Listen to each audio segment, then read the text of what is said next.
Today we're going to look at getting set up with your EVO 16 audio interface for the very first time.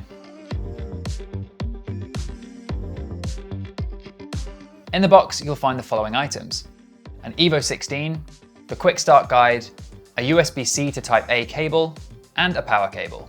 If you have ordered the optional rack mount ears and would like to use the unit in a rack, you must first remove the 4 feet on the bottom of EVO 16 using a crosshead screwdriver, and use the supplied screws to screw the rack ears to either side of the unit. Then simply mount EVO 16 in the rack. To get started, connect EVO 16 to mains power using the supplied power cable. Then connect it to your computer using the USB-C to A cable. If you have a computer with USB-C ports, you'll need to get a USB-C to C cable. EVO 16 will now power on and you'll be taken through the initial setup on the unit itself.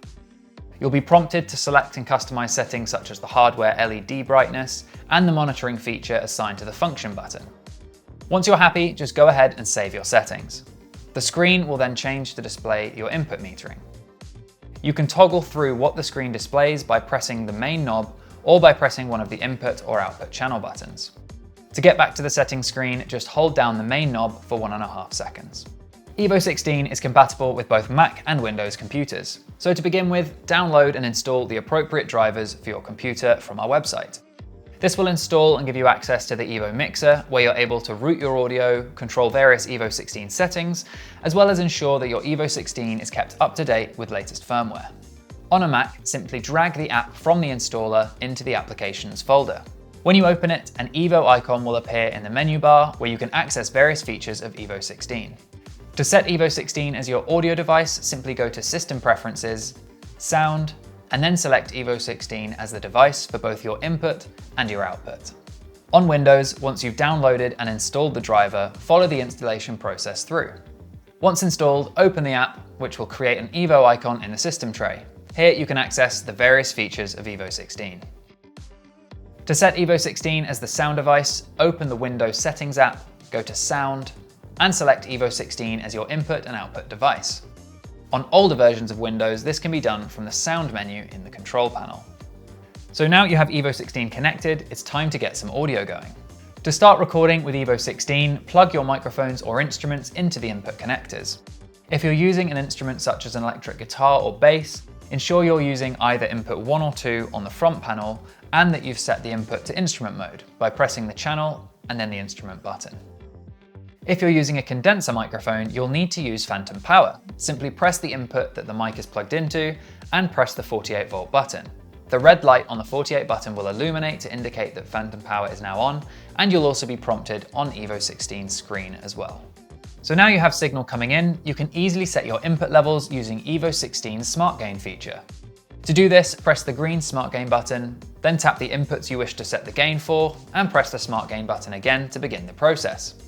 If you want to quickly select all 8 inputs for use with Smartgain, hold down the Smartgain button and you will see all the channels light up. Tap the Smartgain button again to start the process. The screen will also indicate that Smartgain is now active and the LEDs will animate. Now start performing into your mics or playing your instrument, and EVO 16 will analyze the incoming signal as you're playing and set your levels correctly. If Smartgain has been successful, you'll receive a Smartgain complete indication on screen and you're good to go. If Smartgain fails or one or more channels, a failure indication will be displayed on EVO 16 screen, showing you which channels it failed on. Errors are most commonly caused by loosely connected cables, faulty cables, or not having phantom power turned on when using a condenser mic. If you don't want to use Smartgain or you just want to adjust the levels yourself, you can set your gain manually by pressing one of the input buttons and then turning the main knob until you're happy with the level. You can also quickly mute any of the inputs by holding down the relevant input button. The channel LED will flash and a mute indication will be displayed on the screen. Next, open up your audio software. In most software, you'll need to set EVO 16 as your input device, which is typically done in the preferences of the software. Check with the manual for your favorite software on how to do this. Now create a new track in your recording software and set the input channel to the input you're using. Hit record and you're away. So this is only half of the setup. We need to get sound out of the unit. To listen back to what you're recording, you'll need to plug speakers into the outputs found on the back of the unit. Typically, you will want to plug them in to outputs 1 and 2. Alternatively, you can listen on headphones by plugging them into the headphone connections on the front panel. You can adjust the volume of each of the outputs by pressing the corresponding output button and then rotating the main knob. Again, you can quickly mute an output by holding down any of the output buttons, and a mute indication message will be displayed on the screen. EVO 16 can be used with the EVO mixer, which lets you control exactly what's coming out of your speakers and headphones, including listening to your live inputs with ultra-low latency, ensuring you can hear what you're playing alongside your computer or DAW playback without any distracting delays. You're also able to create custom headphone mixes for when working with other people who may want to hear a different balance of levels to the main mix.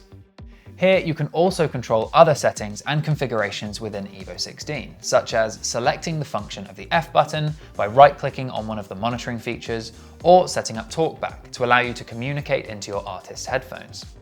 For an in-depth look at the EVO mixer and all its functionality, please watch the EVO mixer overview video. Once you're finished with your session, you can put EVO 16 into standby mode by holding down the main knob for 5 seconds. To turn it back on, simply press the main knob. If you want to learn more about EVO 16, please check out some of our other videos or EVO 16 documentation on our website.